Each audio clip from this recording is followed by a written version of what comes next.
favor, I guess you would say. Why is she not as well known as those two women when, if you look at her historically, her contributions were at least as great?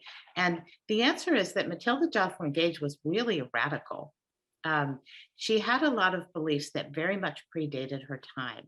She was a woman who saw that the obstacles to votes for women were more complicated and more complex than just letting women have the vote. She was a vocal speaker against other aspects of the patriarchy. And one of the examples I would give you with Matilda Joslyn Gage, she actually talked about the concept of consent, which we're really just talking about now in the 21st century, in the 19th century. Um, so she was an advocate for not just votes for women, but women's rights in general. And she kind of got written out of history because I think she was ahead of her time. So it's really a delight. She really is now having a moment again. Now that you've heard her name from me and read about her in my book, you may hear about her again. Well, I certainly hope so. As I've learned more about her, I find that she's fascinating. Her abolitionist parents, she grew up in a house on the Underground Railroad, and when she built her own moved into her own beautiful home, she put that on the Underground Railroad as well. So I guess Maud, when she was a baby, and Julia, I guess they grew up with the same way that Matilda did, with Yes, and yeah, and I'm glad that you mentioned, which I did not, that the fact that there was the women's movement that grew up in the 1870s really sprung directly from the movement for the abolition of slavery, because it was the question of natural rights for women. So the idea that people are given inalienable rights, that those rights convey to them certain privileges, one of them being the right to represent themselves and to vote. And this, so as African Americans began to lobby for their own rights, the women's right movement really sprung from that. So there was a lot of overlap between the people who were involved in the Underground Railroad and abolition, and then this early part of the women's movement. Okay, so this house, where Maud and Julia grew up, and where Maud and Frank got married in the front Yes. parlor. It's still standing, and it's a museum now, isn't it? That's right. Yes. And it's a museum thanks to one very, very determined woman. There's a woman by the name of Sally Wagner Roche, who was, she's a his women's historian.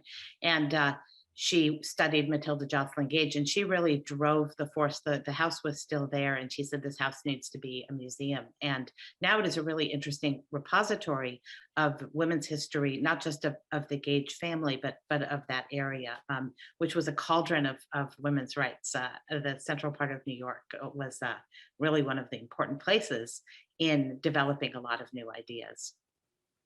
Well, because she couldn't get into medical school, just simply because she was a woman, not a man.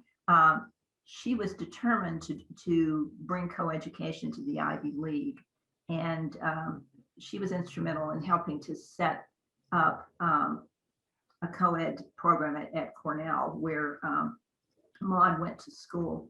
And in the book, we see Maud going off, I think anxious for an academic experience, and turning out to be a very good student. But there was, you record harassment by the guys, and was that something that Maud and other co-eds went through at the time? That was real, not fictionalized, right? Yeah, that's a part of my book that was very much drawn from historical sources. So, in fact, Matilda was a very vocal proponent of making sure that women were included in Cornell, and allowed to study there, which was at the time a radical idea. The rest of the Ivy League colleges were all male. Even preparatory colleges for women were really a new idea. That would be what they call now the Seven Sisters. Women's education was considered radical. Women's education alongside men was considered kind of, I guess, bonkers. And And Sage College, which was part of Cornell University, was in fact kind of separate, which I also discuss in the book. So if you really would like to think about some kind of an analogy, it might be a little bit like some people may be familiar with Columbia University, Barnard College. So you have a large university with smaller women's college sort of within it, but separate. Matilda fought very hard for that. Maud went off with high hopes. I think that she was very interested in studying, as were many of those young women. They were, generally speaking, they were women who were raised in free thinking families, or they wouldn't have been going off to get their education in the first place. It was not run of the mill at that time. But she got there, and yes, the men didn't want her there. They didn't want women. It had been very controversial. And not to say that necessarily every single man was at Cornell was opposed to it, but the general tenor was a tiny little handful of women in a vast sea of men, and they stuck out like sore thumbs, and they had to follow these very, Victorian rules of behavior, and they were constantly harassed. And if anything, I would say that I perhaps underestimated in the book how bad it was. There were one of the things that happened to Maud that I didn't discuss in the book was that um, they had a tradition of nominating the class president of the freshman class, and so the men nominated her as a joke because a woman couldn't have this position. And it was a pointed joke because her mother was a women's suffrage advocate. So they were saying, "Oh, we're going to make this woman run." Well, Maud had been raised in a household with her mother and Susan B. Anthony, Elizabeth Cady Stanton in the cauldron of the women's movement. She was a little bit naive and didn't actually really understand. She thought maybe they really did want her to run. And when she realized that she didn't, she was completely humiliated and took to her bed for several days. So that was very much, I think, too, you read a lot about, now we have coeducation, the majority of our colleges, but we still have a lot of issues about gender relations on campuses. And I think when you go back and you look at that time, it's very interesting. You sort of see, where some of that started, with the fraternities and the men kind of had the run of the entire Cornell campus, and the women would stay inside at night and kind of, try to avoid. They were not in any way equal citizens of the campus. Well, there's a scene in the Cornell part of your novel where Maud jokingly holds a seance and revives a broom society. And that seance was reflective of the spiritualism and some of the ideas of the time. But the idea of the broom society and the witches, Matilda was always writing, throughout the book. She never kept up with what Maud and Frank were up to because she was busy scratching out all of her works. Did she write about witches? Oh, yes, she did write about witches, and that's definitely one of the things that most Oz scholars believe was really a big influence on Baum, talking about him in The Wizard of Oz. So she was very interested in witches. Matilda was, because Matilda was very interested in the historical oppression of women within society, and so she looked at the history of witchcraft as a history of oppressing smart, capable women. And she talks a lot about that. And what was interesting, now the seance that was taken, a lot of the information about Cornell came from letters that were written by other students about Maud. They would talk about Maud in their letters. And so the seance, that was something that was mentioned. And the Society of the Broom, interestingly enough, that was a real thing. There was a woman who actually went on to become the president of Bryn Mawr College. She was one of the first women PhDs, and she had to go to Germany to get her PhD, but she was an undergraduate at Cornell just a little before Maud, because Maud was they were within, I guess, maybe 4 or 5 years. In any case, yes, in reaction to these men and it was carousing fraternity stuff. They did make the Society of the Broom, and they ran a broom up the flagpole, and that was all true. So, yeah. Okay, so that's there's an direct influence right there from from Matilda's groundbreaking work at the time to a fantasy that comes up many years later with Frank Baum as the author. And leave Matilda for a moment because she raised Maud to be an independent thinker and follow her own dreams. And Maud chose to leave Matilda's dream of a diploma behind and married this itinerant actor who was not at first well received by Matilda, but I think she grew to respect his innate intelligence and his creativity. As I mentioned, they were married in the front parlor, and then they were off on their lives. So I guess it's time for us to go meet the wizard, and you've got the slideshow to show us. I do. So I'm going to share my screen for a minute here. While Elizabeth's doing that, I'll echo Carolyn's reminder that if you want to ask questions, begin to write them in the chat. Elizabeth. Okay, well, I'm so happy that we started with the discussion of Matilda Jocelyn Gage, because once you know what you're looking for, you will see it everywhere in The Wizard of Oz, and it makes the movie so much more interesting for us, because you start to see that there are all these little keys that you can use to unlock the doors of the secrets of what I believe is the reason for the staying power of this incredible story.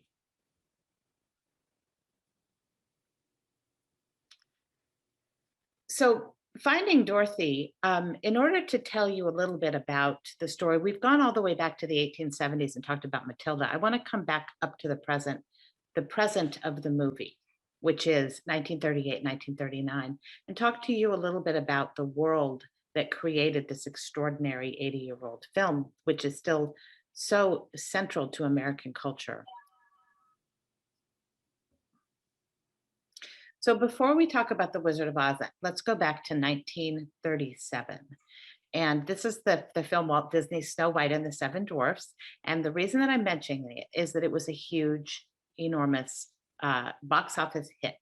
It was a fantasy story, a fairy tale that was turned into an animated movie and sold like hotcakes. Well, Louis B. Mayer at the time was the head of MGM Studios, and Louis B. Mayer was interested in the same thing that most people are interested in Hollywood then and now, money. So he looked at this film and he thought, okay, they made a lot of money with this fantasy story, and MGM is the premier studio of Hollywood at that time. He would like to see if MGM can do Disney one better and make a big box office fantasy film. Now, of course, this is an animated film, and Disney was way out ahead in animation. So really what Louis B. Mayer was thinking, could I maybe make a film that is a live action fantasy film? So this is Louis B. Mayer. And he so in 1939, he was just at the age where he would have been a boy when the Wizard of Oz books were extremely popular. And to make an analogy of how popular the Wizard of Oz books were in the early part of the 20th century, I would refer you to Harry Potter. It was like that. The books came out once a year. The first one came out around 1900. They came out right around Christmas time. Children all over the place were dying to get them. L. Frank Baum got fan mail by the wheelbarrow full. Well, Louis B. Mayer was a little boy then, and he was a fan of The Wizard of Oz. So he starts thinking to himself, let's see if we can make this movie for MGM. But he wants to do live action. And because of the state of filmmaking at the time, it wasn't really clear. How are you going to do that? How are you going to make a house fly up in the air on a soundstage? How are you going to make a tornado? All of those things. It wasn't really clear. This clip is going to just show you one little sample of that. So this is how to make the house fly up in the air. And what they did is they actually built a scale model of the house, really tiny. And instead of putting it up in the air, they went up to the top of a very high ladder and they dropped it spinning. So if you look at this, you can see the house they reversed the film so it would appear to go up in the air. But I want you to watch the very top of the screen right now. What you see is you see a man. He's walking across to go pick up the house. There you go. And they really had to make up all those special effects by scratch. It was kind of like, at that time, MGM Studios was like its own little city to itself. It was we call Hollywood the Dream Factory. In the 1930s, it was a factory. They did a costume design. They did sets. And they really built everything from scratch. And with The Wizard of Oz, many of those techniques had never been tried before. And some of it was quite dangerous. When the witch disappears in fire, she was actually very badly burned during that scene. And the scene where they show her, she was dropping through a trap door. And it is the penultimate take that they use, because on the very last take, she was burned in the fire. But believe it or not, the most challenging part of The Wizard of Oz filming wasn't the visual effects. It was actually the problem with who would play Dorothy. The Hollywood system then, just as now, was very star driven. And usually if you were going to have, it was going to cost a fortune to make this movie. But if you were going to have a big budget movie, then as now, you wanted to center it around a big star. So for example, Clark Gable, who starred in the other big movie of 1939, Gone with the Wind. This movie was going to be a movie, you can see in the picture in the background, the illustration from the original Bond book, that Dorothy was a little girl of maybe 6 or 7, actually, in the book. He never says exactly how old she is. But you've got a movie, you're going to center it around a little girl and a Tin Man and a scarecrow and a lion and a dog. So it's not a typical star-studded cast. And there was one bankable star, child star, in the 1930s. I'm sure many of you know who that was. And that was Shirley Temple. And there was talk about having Shirley Temple play Dorothy. But they ended up settling on a girl who was on the studio staff. She was 15 at the time they started making the movie. So she was just on the cusp of adolescence. She wasn't very tall. She wasn't quite 5 feet tall, but still she was maturing. And she had a voice that was created by God. I mean, this woman could sing, this girl could sing. And that, of course, is Judy Garland. But what a tremendous amount of pressure to put on the shoulders of a child. This was a big business. It was run by men, and a lot of people were counting on her to do it right. When I started writing this book, as I said, I didn't pick to do it 80 years after the movie, but you might kind of think, well, if there's any one topic we already know everything about, isn't it The Wizard of Oz? Why do we need another book about it? And the way that I came to this story was that I read the book, The Wonderful Wizard of Oz, to my son.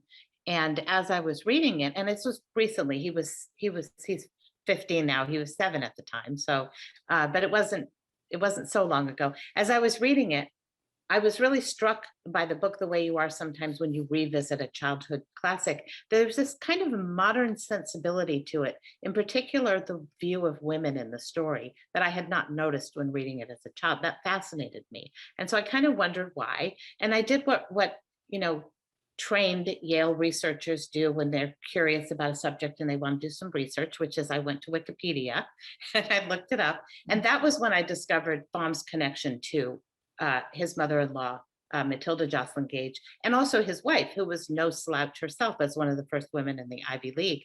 And I thought, okay, I get it. He had great women around him.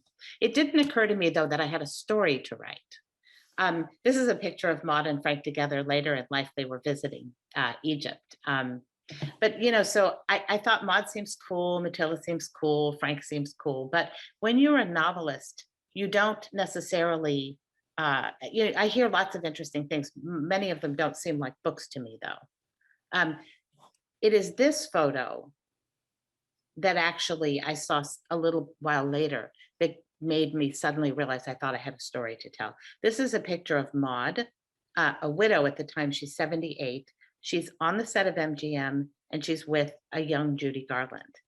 And when I looked at this picture, I was just so fascinated by it.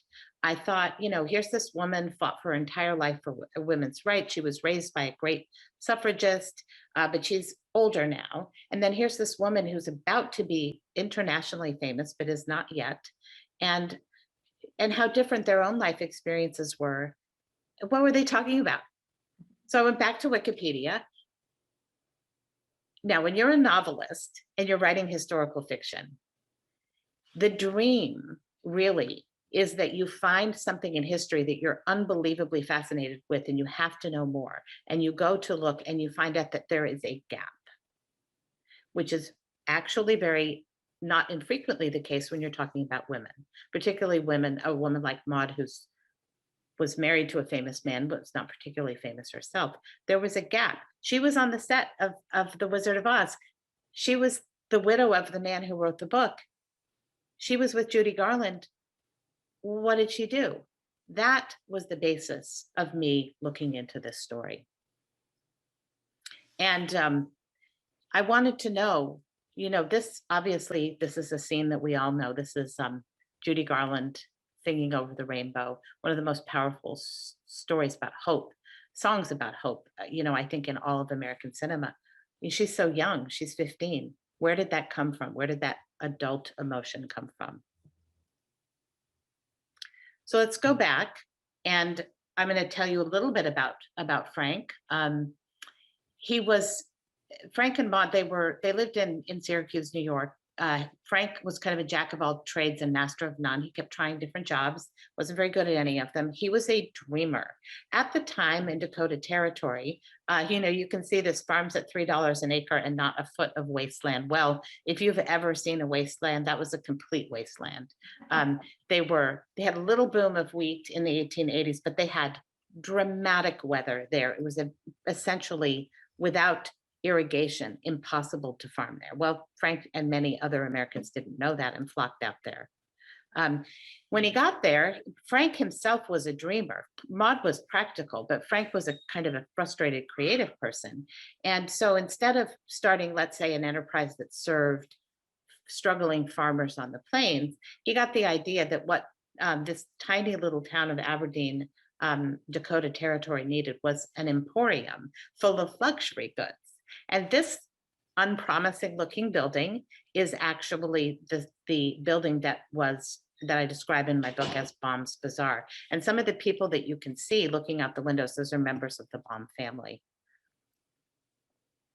Well, needless to say, Baum's Emporium was not a great success. And at the time, Chicago was actually the fastest growing city in the world. So the Baums went, like so many other people who couldn't make a living at farming, into this great metropolis that was booming. This is a picture of the Columbian Exhibition of 1893. Some of you may be familiar with this from the book Devil in the White City. Frank Baum and his family went and visited the World's Fair a number of times while they were there. The first Ferris wheel appears in this picture, and Frank was obviously very influenced by it. Many people believe that it was this White City that inspired the Emerald City. This is a picture of Frank later in his life. Frank was a great dreamer, but my story concerns itself not so much with Frank and how he came to write The Wizard of Oz only, but what was it that made him write a children's story that became what the Smithsonian has called America's first homegrown fairy tale? Why do we still talk about The Wizard of Oz 80 years after the film came out, 100 and almost, I guess, 121 years after the book was published? What did this man have that made him create something with such lasting power? This is a quote from Frank. Never question the truth of what you fail to understand, for the world is full of wonders. This is a man who really could imagine the future. He was curious about the world. He was curious about the future. So it's not surprising he wrote a story with staying power. But I'm guessing that for many of the people in the audience today, this might be how they first became acquainted with The Wizard of Oz. It was a yearly ritual for people growing up in the 1950s and 1960s. It came up every year on TV. It was the beginning of the specials season. You know, after this, it would be a Charlie Brown Christmas and Frosty the Snowman and Rudolph. This one was always first. And we would gather in front of the TVs and we would watch it with our popcorn. And it was really I think, especially for those of us who grew up before the era of video, it's one of the first films that we saw often enough to really memorize the dialogue. And that's probably part of why many of us still know so many expressions from the movie. When I was a little girl, I watched the movie and I loved Dorothy. Dorothy was my favorite character. And I actually had an imaginary friend named Dorothy. I, I never thought about it until I was writing this book, which is how the writer's imagination works. You have these influences that come in and you don't even really realize that they're there. And I started reflecting a lot about why I was so drawn to Dorothy, why so many girls are drawn to Dorothy. And here in this picture, I think it illustrates it more than anything. Dorothy was brave. Dorothy liquidated the witch. So when you think about the Wizard of Oz, and you think about the man who created it, and you think about the life that he led and his family led, and the influences that he had, his wife and his mother-in-law, one of the towering figures of 19th century women's intellectual history. And you think you're dealing with just kind of a simple children's story with the Wizard of Oz. But in reality, I want you to stop and look at this picture and I want you to think about it. Who has the power in Oz? It's the women. You have a good witch, you have a bad witch, and you have Dorothy. But that is a picture of women, which was unusual at the time that he wrote the book, to put the women front and center, and unusual in 1939, and sometimes still unusual today. And in my view, that is the power of this story. It's that the secret of the Wizard of Oz is that the Wizard of Oz is a story about female power. So thank you. Oh, thank you, Elizabeth. That was a great presentation. It was wonderful to see all those images from the film and of the real people in your novel. So all the bombs were, as depicted in your novel, those were real people. I guess there were more bombs than you included in the book, but the ones that we have, you did a lot of research to find their real stories to the degree that they were there, and yet you chose to make this to return to the novel format for Finding Dorothy, and leave for the moment the nonfiction that you've been so successful with just prior to that. And I know you've made a wonderful analogy using the film. There's I watched the film again just a few nights ago, and I see it so much differently now.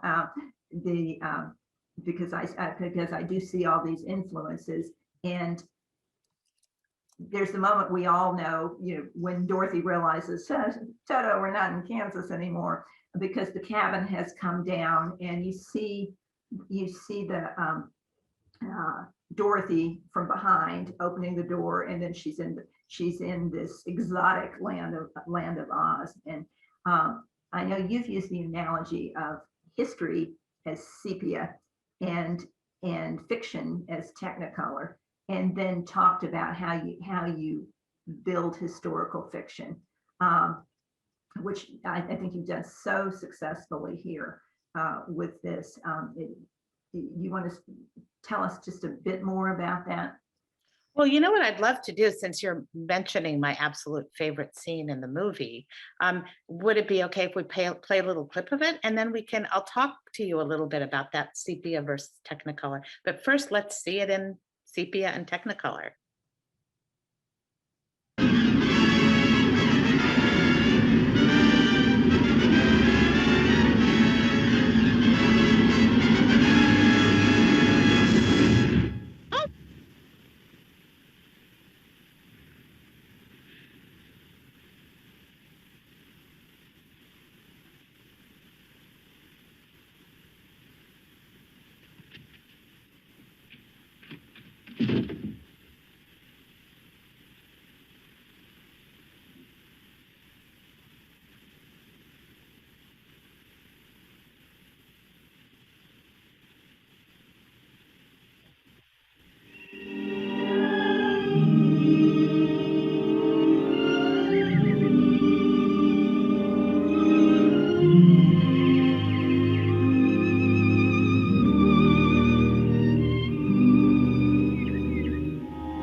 what I love so much in that particular scene, you take that slow, slow, slow tour of the land of Oz, and then only at the very end do you come back to that house that she's come out of. But I mean, we're in a group of readers here today, and I think all of us can really identify with this idea that that is a lot what the experience of reading is.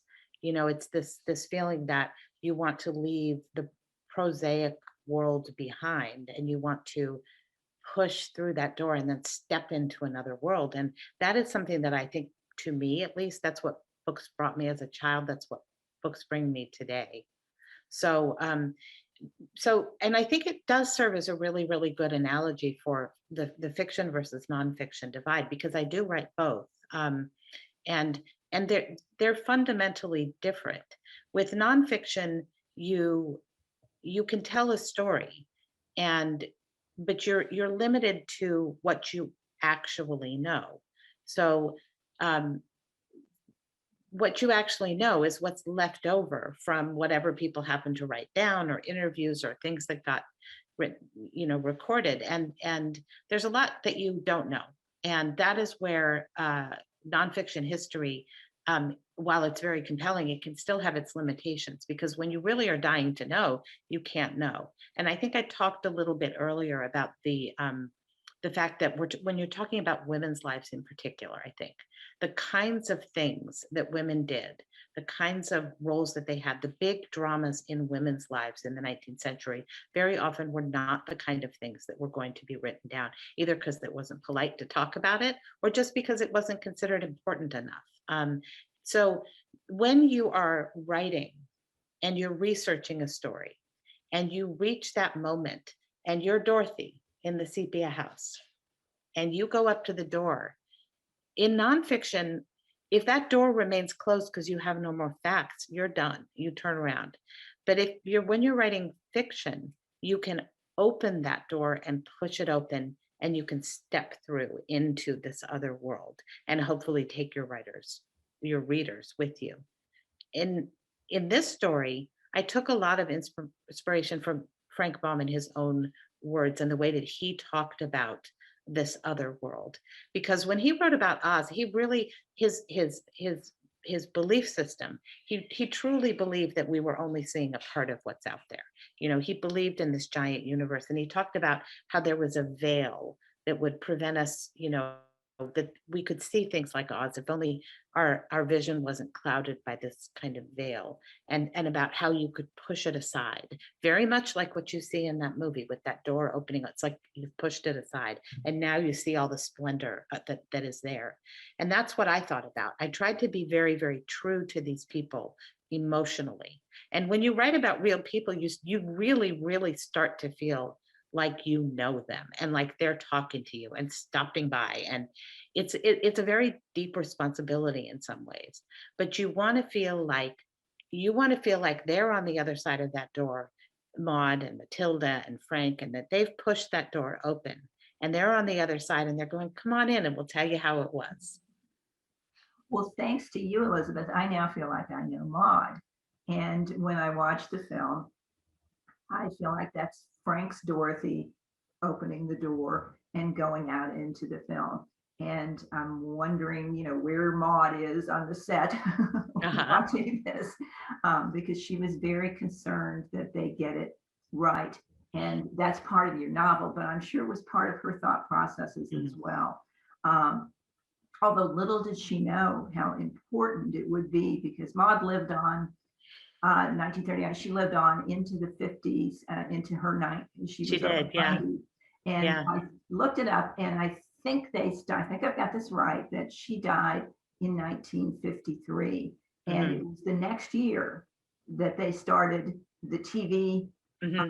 specials for the Wizard Yeah. of Oz. So she lived to see this spectacular movie, and to see Judy Garland become a star. Hmm. But she didn't quite know how influential it would be. And so the fact that it stayed true to Frank's vision was so much more important than she could ever have dreamed.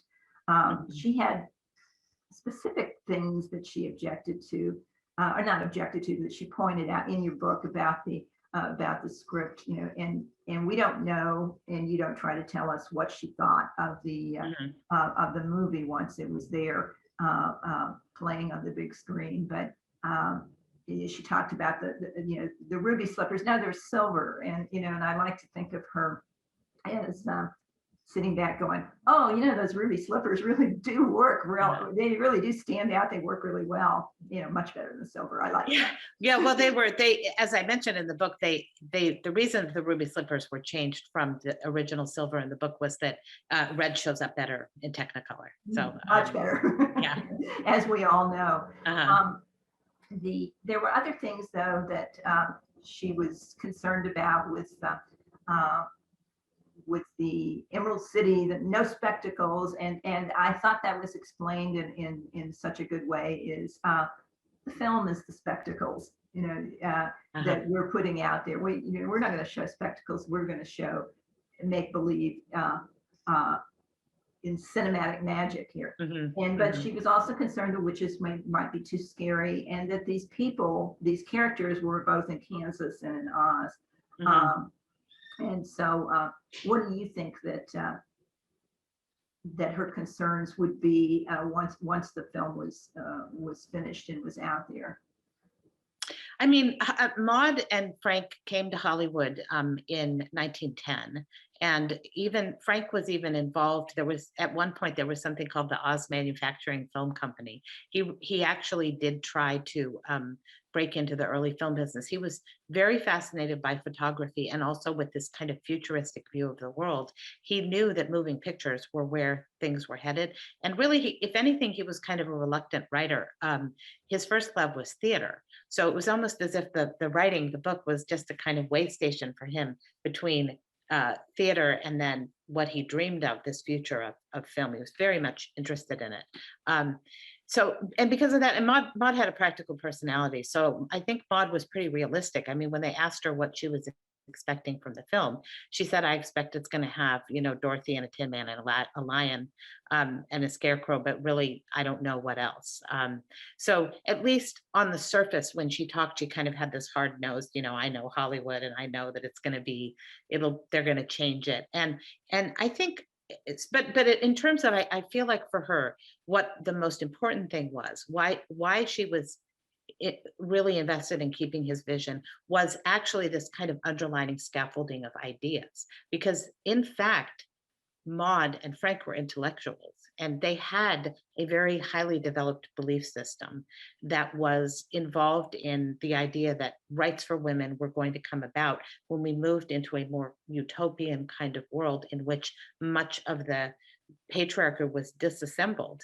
And that for Maud was the thing. I think that it would have just killed her to death if they had taken the story and uh, really changed it, which sometimes they did. I mean, they could have changed it a lot more than they did. And the one scene that really struck me, though, that I do not think that Frank himself would have liked is at the very end of the movie. So, she goes off and she goes to Kansas and she's a great adventurer and she kills the witch and she does all these things. But then at the very end of the movie, she wakes up and she realizes that it was all a dream. And oh, thank goodness she's home. She had these terrible dreams, but it's all fine. No, I don't think that of all of the things in the film, that was the least consistent with his own vision, because that kind of suggested that this little girl really belonged at home and that her adventures were kind of all in her head. And that went counter to his idea, which was that Oz was a real place.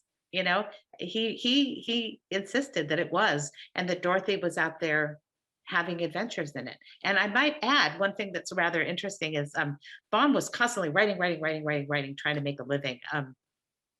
But he wrote a whole series of books about girl adventurers under a female pen name. Many people don't know that.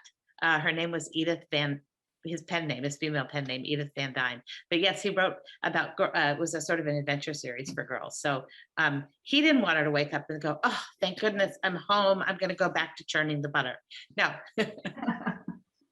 Yeah, and defending her dog. Yes. And not that she wasn't happy to be home. It was really more just the idea that it was all in her pretty little head that she had even done any of those things in the first place. Well, I think Judy, at least in the scenes, she, despite all these adults going, oh yeah, yeah, she hangs on to that notion of no, it was real, it was real, and Yeah. so it was real to Judy's Dorothy, and the uh, the idea of mother-daughter relationships we've explored some with the Gage family. You know, probably it wasn't easy being Matilda's daughter, Right. but it was the influence that made these women strong. You know, both Maud Mhm. and Julia, who had a much Mhm. harder life and was not as strong, as capable of dealing with it as Maud was. Mhm. But both of them pull through, and when they're in this harsh environment, the you've got other mother-daughter relationships here too. You've got Dorothy, who's motherless, but she has Mhm. Aunt Em, and it's Aunt Emily and Uncle Henry. And I'm wondering, of course, it could be Aunt Em, like Maud, Mhm. or like Matilda, who was Mhm. married to a man named Henry. And Yes. if Dorothy is like an alter ego of Frank, um, maybe that, maybe these two represented a bedrock of ideas and of family and of home to him as well. So a couple things here. First, let's talk about this cryptic remark that Maud makes to one of the characters in the film, and he says, when did you go? What did you do in Kansas? It must have made a real impression on Frank. And Ma says, "Oh no, Kansas isn't the state of Kansas. Kansas is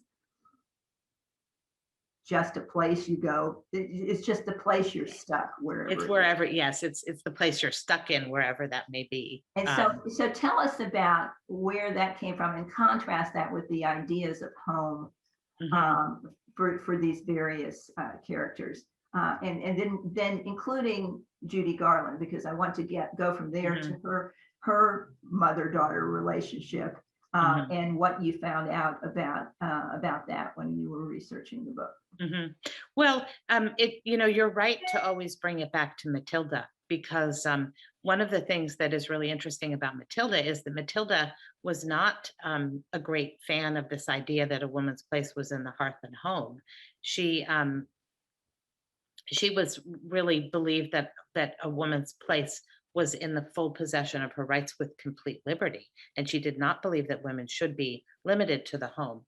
So the home, but the this idea of there's no place like home, it is in the original book. It was part of Frank's whole concept, and I think that's really important to think about because what home meant to them wasn't necessarily the traditional 19th century women's sphere, which was this idea that a woman's place was in the home raising her family, and that I think the hand that rocks the cradle rules the world. This was the idea that women had all their power behind the scenes.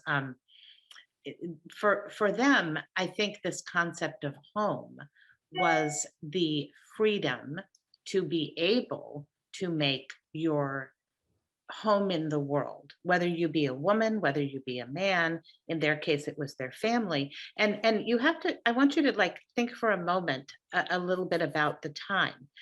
This is a difficult time to be an American, the late 19th century, the Gilded Age. Many people see a lot of parallels to today. It was a time of great displacement. It was a time when this idea of sort of an individual person being able to make their own, as a sort of a yeoman farmer or an individual businessman, and make his own living and support his family, very hard. We were moving into this faster pace of industrialization where people were going to be being paid a salary, working in factories, making a wage. And it was changing the way the family unit was working also, because let's say on a family farm, there's much more integration of women's and children's labor as well. Um, it was a hard time to make a home in the world. And that does bring us very directly to Judy Garland. I want you to think now. Frank and Maud's time was a tough time. Well, let's talk about Judy's time. Mhm. Judy's time was the Great Depression. And her family did struggle, in part because her father was, apparently, according to the history, he was gay. And of course, people were completely closeted at that time. So he didn't feel that there were several incidents. He was a movie theater operator, but he would be run out of town when it would be discovered that he was involved with another man. So they had a very difficult life. Judy Garland's mother, which I portray in the book, your stereotypical vision of the most awful stage mother. But Judy, think about it though, being a studio employee in the 1930s was a really, really good job. So Judy was supporting her family, her entire family, at the age of 15. And it's a very interesting kind of juxtaposition for Judy because, on the one hand, she's in this very oppressive patriarchal studio system, which I described in great detail, where they felt that they could, comment on her hair, her dress, her makeup, her behavior, everything. But at the same time, Judy had money and that and eventually fame, and those two things they did give her power. And there is, it's almost like neither Maud nor Judy had, or nor Matilda, none of them had full independence. These were all women that were really striving for the same thing.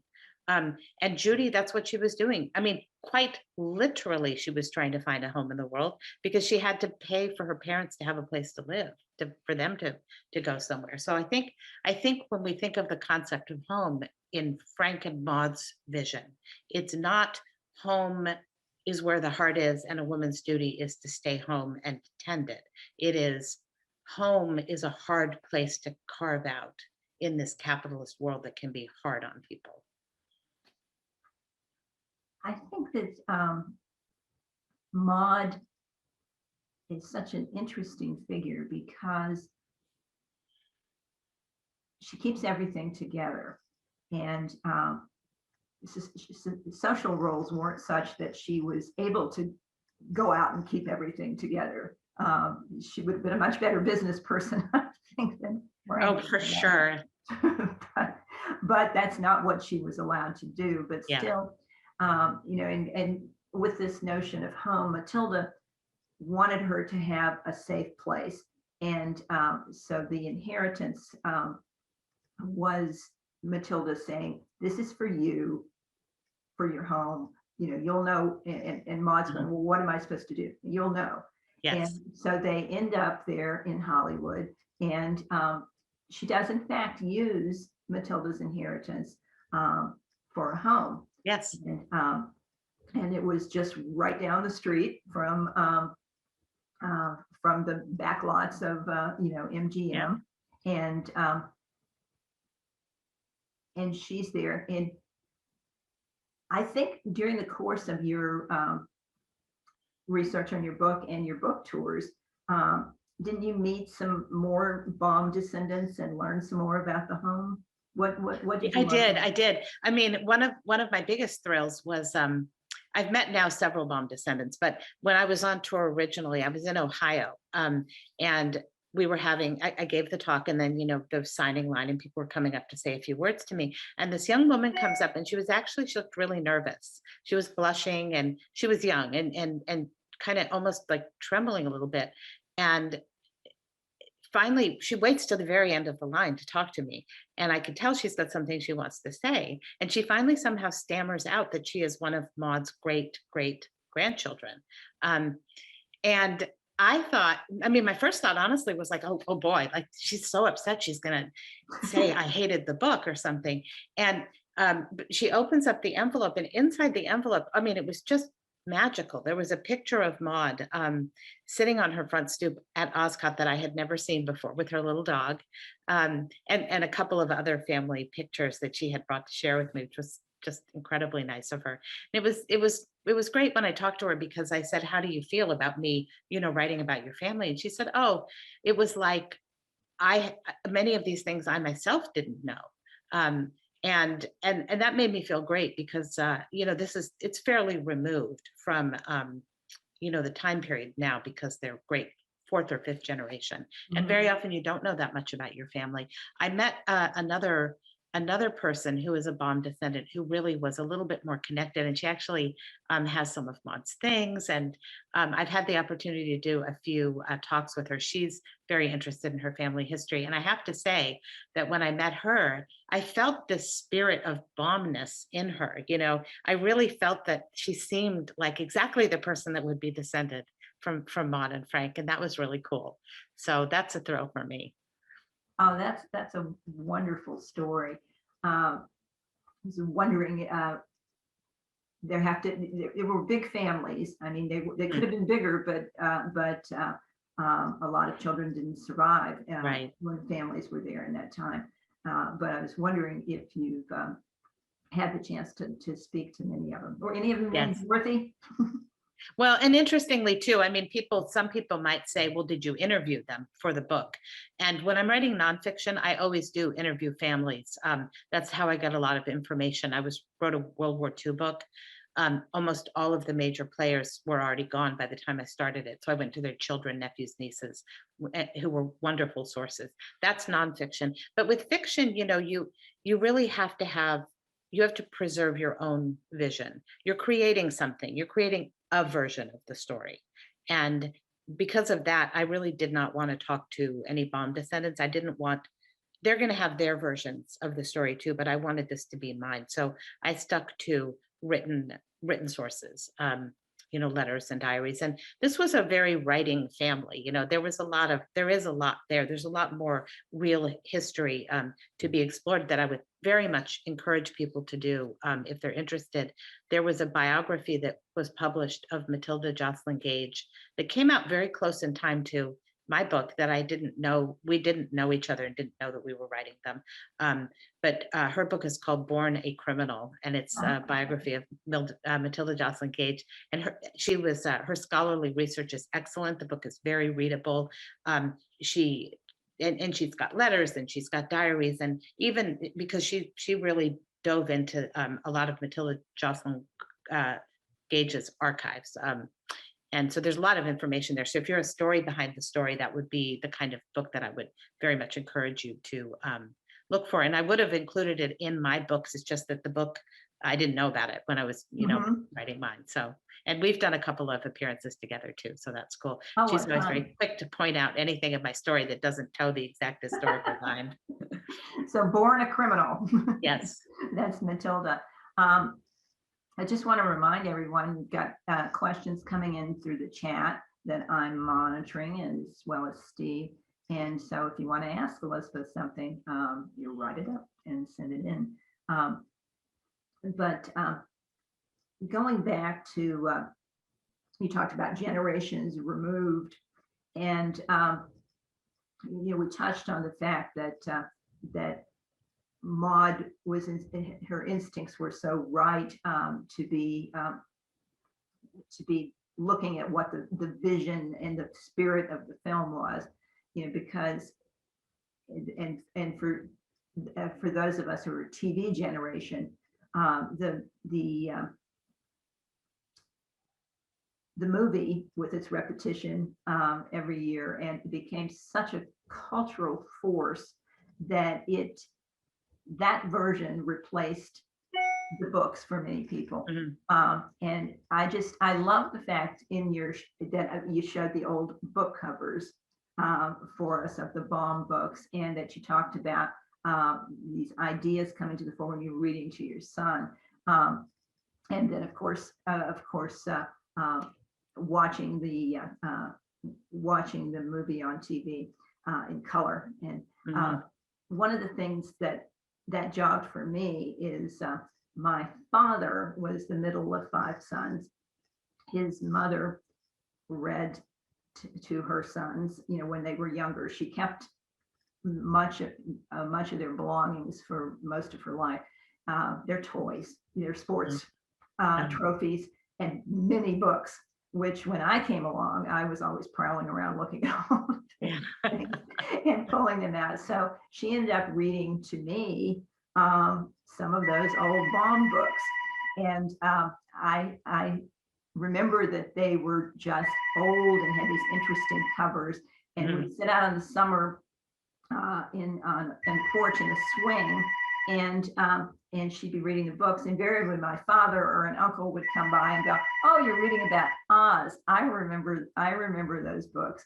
And of course, I remember that. I remember it for the feel and the age of the books and the family. But being the TV generation, I remember the story through that. And so now, well, as I said, I watched the film a few nights ago, and I have such regret. I'm so pleased that Maude was there to be watching the film and meeting Judy Garland, but I have such regret that Frank wasn't there. And so I imagine Frank as maybe not as concerned with the script as Maude would have been to preserve the vision, but because I imagine Frank as just fascinated by the special effects and running around. What do you think Frank would have been doing on the set? Well, exactly that. I completely agree with you. And I think I can imagine he was a tinkerer. He was fascinated by photography. Had these the nitty gritty of it. That would have really been the thing that he would have gravitated to. How do you make the tornado, and how do you make the house, and how do you do all of those things? And if ever there was a film that really did flow from the kind of person he was, The Wizard of Oz. As I said, because it really was groundbreaking in terms of the kinds of things that they did. And even if that film clip that we just showed, every one of those flowers, it was well, the Land of Oz was built, not the Munchkin Land. It was all built to scale, but they would build it. Now we have all CGI and it's all done, with art. But they sewed each one of those sequins onto Dorothy's shoes, and there's lots and lots of stories about what they did on the film set that was really innovative. And it looks a little bit quaint now, but still there's something about it that is compelling. It reminds me kind of Disneyland, to tell you the truth. Like, when you go into Disneyland and then all of a sudden you're in this whole world. And if you go in now and you go into one of the rides in Disneyland, it's the same thing. They look sort of quaint, but this idea that there was going to be this immersive experience in this fantasy place that you had built out from scratch turned out to be a very compelling idea throughout the 20th century. I mean, we've gone all the way to virtual reality now, but that desire, that was something that Frank actually really worked on. Even early in his career, he did a traveling show that used magic lantern slides that kind of combined live action with what you could almost consider early cinema. It was so incredibly expensive that it bankrupted him to do it. But it's still in the annals of early cinema innovations. Well, we talked so much about the movie, The Wizard of Oz, and Carolyn mentioned at the outset that your #1 New York Times bestseller, The $80 Champion, is, I believe, in production, in development as a movie. What about Finding Dorothy? Finding Dorothy was optioned to film right after, I think maybe even before it came out. However, because of the pandemic, it's just like, so, but yes, theoretically, there's a term that book writers use for Hollywood, which is, they call it development hell, which is that, even though you have a film deal, it's like years go by and they say, what's going on? What's going on? And nothing's going on. So I don't know for sure. I mean, there's nothing imminent or pending, but yes, I did sell it to the movie. So. Well, I know we all hope that it moves from development to production soon, because that'll mean we're beyond the pandemic, and it'll mean we can see a wonderful film soon. And I hope you'll be a consultant there on the set, because I'd like to think of you being Maude, standing by, making sure that they get Maude right. Exactly. And making sure that it's focused on girl power and not minimizing Judy Garland at all. So I wonder if we should maybe try to go to some of the questions. Well, I've been working them in as. Oh, have you? Okay, great. I didn't realize. And a lot of people are expressing their memories that they have of the of the books and the movies.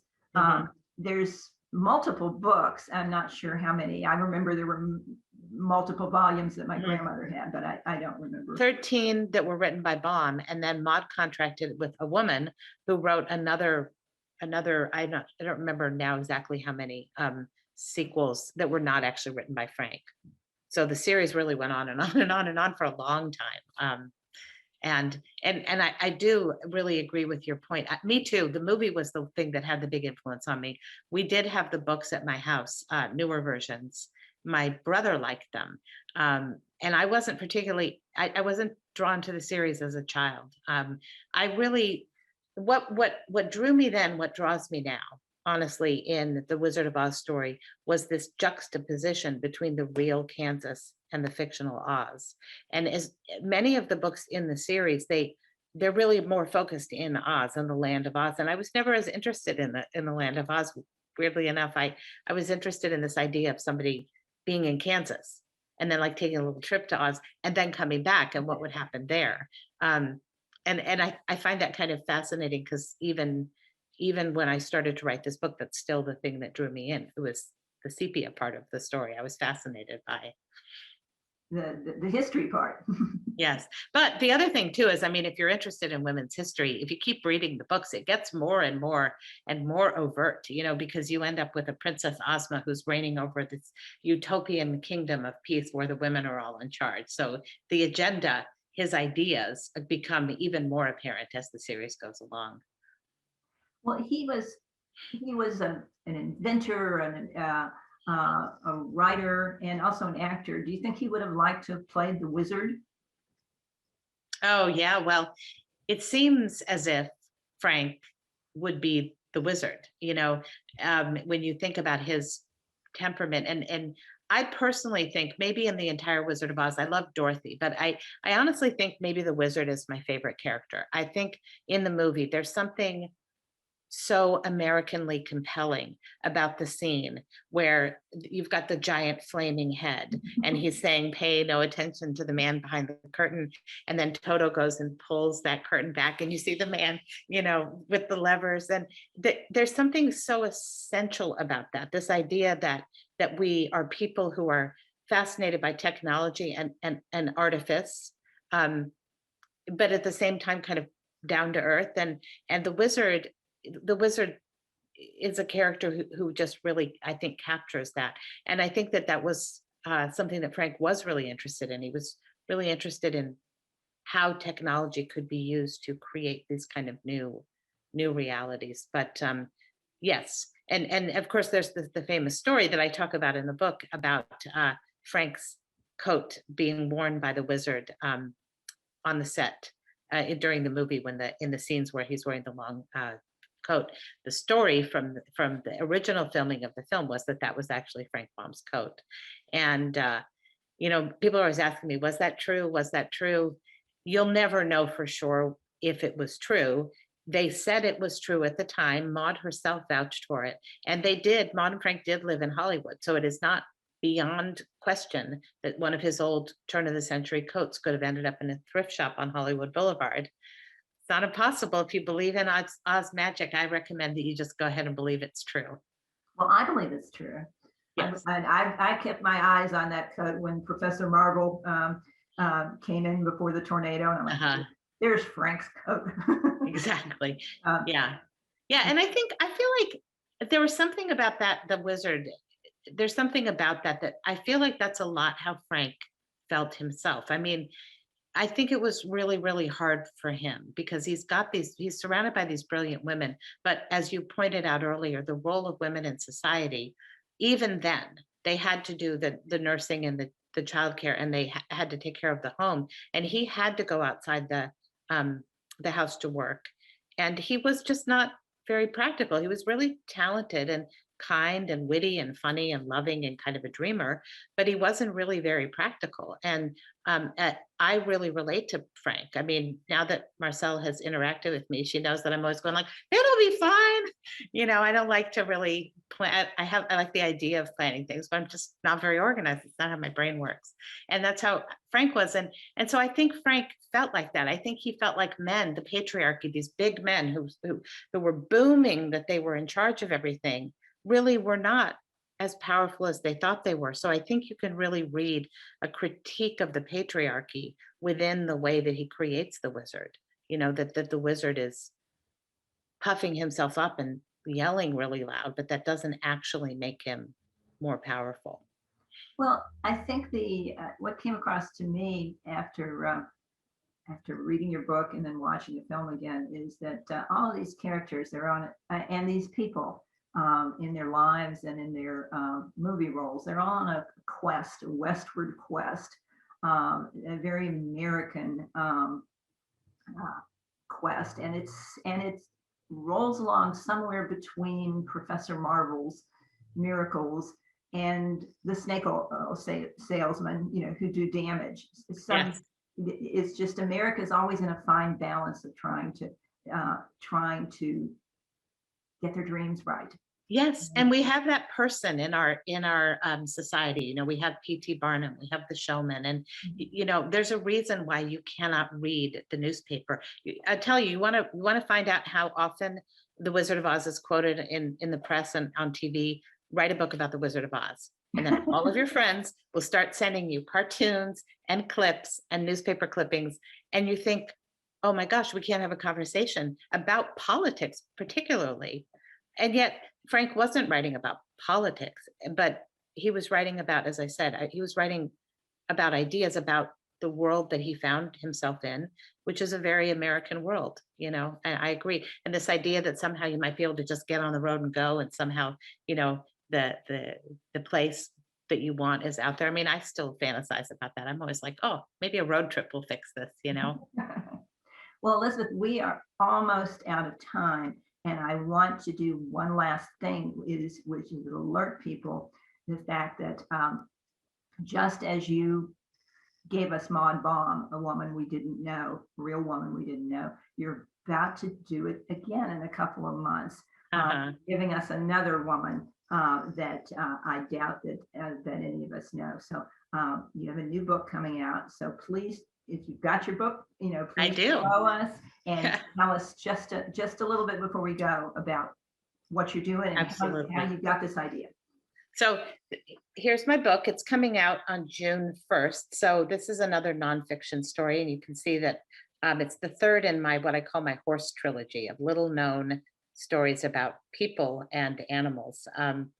And this is a story about a woman. Her name is Annie Wilkins. The story takes place in 1954. She has been diagnosed with 2 to 4 years to live. She's just had her family farm foreclosed. She's alone in the world except her little dog. And she decides that she wants to see the Pacific Ocean just one time in her life. But she doesn't have a car, she doesn't have any money. So she decides what she's going to do is get a horse and see if she can ride all the way to California.